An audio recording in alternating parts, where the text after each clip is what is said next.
Hello friends, welcome wireless IQ classes में। दोस्तों, बहुत लोग कमेंट कर रहे थे कि सर बताइए कैसे एग्ज़ाम क्रैक होगा, जीडी के फॉर्म भी आ गए हैं और पढ़ाई शुद्ध नहीं हो पा रही है। तो आज मैं इसी के टॉपिक पे बात करने जा रहा हूँ कि आज आपको मैं बताऊँगा कि आपको 140 प्लस नंबर कैसे करने हैं, मॉक टेस्ट कैसे लगाने हैं और कौन-सी बुक को फॉलो करना है, तब आपको पास बढ़िया से एग्ज़ाम क्वालीफाई होगा और बढ़िया से जॉब मिलने वाली है। तो देखो, जॉब तो मिल जाती है, लेकिन बाद में इंसान बहुत रोता है कि बहुत दूर मिल गई या वो मिल गई तो वहाँ बहुत खतरा है, ये है, वो है। तो जॉब ऐसी पाइए जो आपको एक सुकून की लाइफ दे सके और अच्छी क्वेरीज भले सब कुछ फैकल्टी दे, उस वो जॉब को आपको करना बेस्ट होता है। नहीं बाद में बहुत पछतावा होता है कि अरे यार, क्या हो रहा है मेरी लाइफ में, घर से दूर हूँ इतनी, ये है, कुछ समझ में भी नहीं आ रहा है। तो अब मैं आपको बिल्कुल बता रहा हूँ कि कैसे आपको बिल्कुल करना है। मैंने कैसे पढ़ाई की थी, मैं कितने घंटे पढ़ता था और कहाँ से मॉक टेस्ट लगाता था और कैसे वगैरह कौन-सी बुक को फ़ॉलो किया था, तब जाके मेरे नंबर 85 आए थे उस टाइम पे, जो 2021 वाली थी। तो उस टाइम बहुत ही हाई पेपर था, तब सोचो 100 तब 85 नंबर लाना बहुत ही मुश्किल था और तब जाके एसएसएफ मिली थी, वरना एसएसएफ पाना तो बहुत ही मुश्किल हो जाता है। सोचिए ऑल इंडिया जब कट ऑफ सिर्फ से टॉपर्स रैंक पर आती है ऐसा सब, तब पूरे ऑल इंडिया में आपको फाइट करना पड़ता है और 200 और 300 के आसपास वैकेंसी उसकी रहती हैं। तो इस बार भी वही 300 के आसपास वैकेंसी हैं अगर आपको एसएसएफ पाना है। मैं एसएसएफ के बारे में पूरा क्लियर कर रहा हूँ क्योंकि मेरा जॉब जो है एसएसएफ में है। तो मैं अभी दिल्ली में पोस्टिंग हूँ, तो ये सबसे अच्छी है, दिल्ली में इसकी जॉब रहती है। तो अब मैं आपको पूरा स्क्वाइज़ कर रहा हूँ। सबसे पहले मैं मॉक टेस्ट के बारे में बात कर लूँ। देखो दोस्तों, मॉक टेस्ट आपको बहुत ही लगाने चाहिए। जैसे बहुत ही क्या मतलब है, आपको हफ्ते में 2 लगाने चाहिए। ये नहीं कि आप मॉक टेस्ट ही पढ़ाई कर रहे हैं, अगर आपको आता नहीं और मॉक टेस्ट लगा रहे हैं तो कोई फ़ायदा नहीं है। मेरा मतलब है कोई मॉक टेस्ट आप तब लगाइए जब आपको आता हो। ये नहीं कि आप बिल्कुल न्यू बच्चे हैं तो सब लोग कहना है कि मॉक टेस्ट लगाओ, मॉक टेस्ट लगाए जा रहे हो, लगाए जा रहे हो, तो कोई फ़ायदा नहीं, मार्क्स नहीं बढ़ेंगे।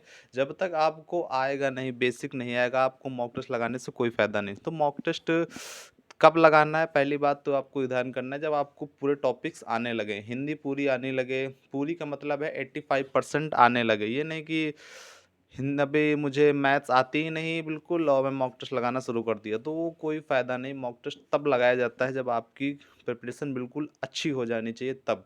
नहीं आपके मॉक टेस्ट में 40 नंबर आएँगे, 50 नंबर आएँगे, आप कहोगे क्या बेकार है, कुछ समझ में नहीं आ रहा मुझे। तो अब आपको मैं क्लियर कर रहा हूँ। मॉक टेस्ट के बारे में। मॉक टेस्ट कैसे लगाना है, आप कोई भी ले सकते हैं मॉक टेस्ट। मैं आपको उसका कोई नाम नहीं क्लियर करूँगा। मॉक टेस्ट सभी बढ़िया होते हैं। आप रोज़गार अंकित का फ्री आता है, वो फ्री की बात कर लेता हूँ, तो फ्री वाला आप आराम से दे सकते हैं उसके में, तो वो आपका हो जाएगा। तो कैसे आपको बस लगाना को लगाने के बाद क्या करना है, आपको एनालिसिस बिल्कुल बेस्ट तरीके से करना है। कितने गलत हुए उसको अलग लिखना है, जितने सही हुए हैं वो तो आपको आते हैं, सही का मतलब वो आते हैं, गलत वालों को अलग लिखना है, उसको 3 से 4 बार लगाना है, तब आपको मॉक टेस्ट का एनालिसिस बढ़िया होगा, वरना अन्यथा कुछ नहीं। समझ गए होंगे, मॉक टेस्ट के बारे में पूरा क्लियर कर दिया। जीएस वगैरह जो भी प्रीवियस ईयर है वो जीएस पढ़िए, उससे संबंधित यूट्यूब से सर्च कर लीजिए। जैसे आया कि बाबर ने पहला युद्ध किससे का मतलब बाबर का पहला युद्ध कब हुआ था या किसके साथ लड़ा गया था, तो आप समझ गए हैं कि वो बाबर से कुछ पूछ रहा है, तो आप बाबर से संबंधित सारे क्वेश्चन पढ़ लीजिए। अगर वो पूछ रहा है कि भूटान का राष्ट्रीय खेल क्या है, तो इसका मतलब समझ लीजिए वो पड़ोसी देश के राष्ट्रीय खेल पूछने वाला है। तो आप पड़ोसी देश के सारे राष्ट्रीय खेल याद कर लीजिए। अगर वो किसी राष्ट्र भारत के राज्य का एक नेशनल पक्षी पूछ लेता है कहीं राज्य का, तो आप समझ लीजिए कि वो पक्षी कुछ देख रहा है, तो इसका मतलब आप सभी राज्य के पक्षी याद कर लीजिए जो नेशनल होते हैं। अगर वो पूछ रहा है कि जैसे कुछ भी पूछ ले कि अमेरिका का खेल क्या है, तो इसका मतलब समझ लीजिए वो देश का खेल पूछ रहा है, या प्रधानमंत्री क्या है, तो आप इसका मतलब आपको इतना तो समझ हो जाना चाहिए कि कैसे मुझे पढ़ाई करना है। तो पूरा मॉक टेस्ट क्लियर कर दिया।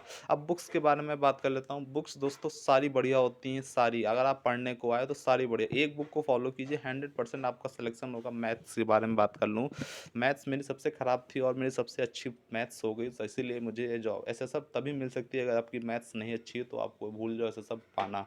बहुत हाई कट ऑफ गई इस बार, खुद देख सकते हैं 140 145 148 के आसपास कट ऑफ चली गई है। अगर आपको बढ़िया तैयारी करना है, इस बार वैकेंसी 26,000 हैं, तो पेपर टफ आने की प्रबल संभावना है, क्योंकि वैकेंसीज कम होती है तो पेपर टफ आने की प्रबल संभावना हो जाती है। तो इतना बिल्कुल क्लियर कर दिया है। ठीक है, मॉक टेस्ट के बारे में। पढ़ाई अब कितने घंटे पढ़ें? दोस्तों पढ़ने का कोई फ़िक्स नहीं है, मैं तो कभी-कभी 12 घंटे भी पढ़ लेता था, कभी-कभी 8 घंटे भी पढ़ता था, कभी-कभी 2 घंटे ही हो जाते थे। वो आपके टाइम के ऊपर डिपेंड है कि आपको कितने घंटे पढ़ने हैं। ये नहीं कि टाइम टेबल बनाना तो चूतियापा होता है बिल्कुल, वो कोई फ़ायदा नहीं देता है कि वो आपको क्या है, आपको बाँध देता है कि ज़बरदस्ती पढ़ाना पड़ता है। तो ज़बरदस्ती वो पढ़िए ना जो आपको नहीं आता है। हिंदी पढ़ने से क्या फ़ायदा? हिंदी तो बिल्कुल ईज़ी है, पर्यायवाची, विलोम शब्द ये सब आता है, उसमें कोई व्याकरण वगैरह नहीं पूछता है एसएससी-जीडी, तो ये क्या फ़ायदा है वो पढ़ने से? तो बिल्कुल नॉर्मल पढ़िए हिंदी। तो हिंदी पे कम समय दीजिए। जब देख रहे हैं आप जीएस इतनी हाई लेवल की आ रही है, तो जीएस पे थोड़ा कम टाइम दीजिए, क्योंकि क्या है, जीएस पे अगर आप 8-9 घंटे दे रहे हो तो वो बेकार है, क्योंकि जीएस फँसती नहीं है, बहुत ही कम चांस है फँस जाए। तो जीएस को बाद में पढ़िए। पहले पढ़ना है आपको मैथ और रीजनिंग, जो आपका फँसता है, बिल्कुल 100% सवाल मिलेंगे अगर आप मैथ्स और रीजनिंग आती है तो। इतना तो क्लियर कर दिया मैंने। समझ गए होंगे पूरा सिस्टम।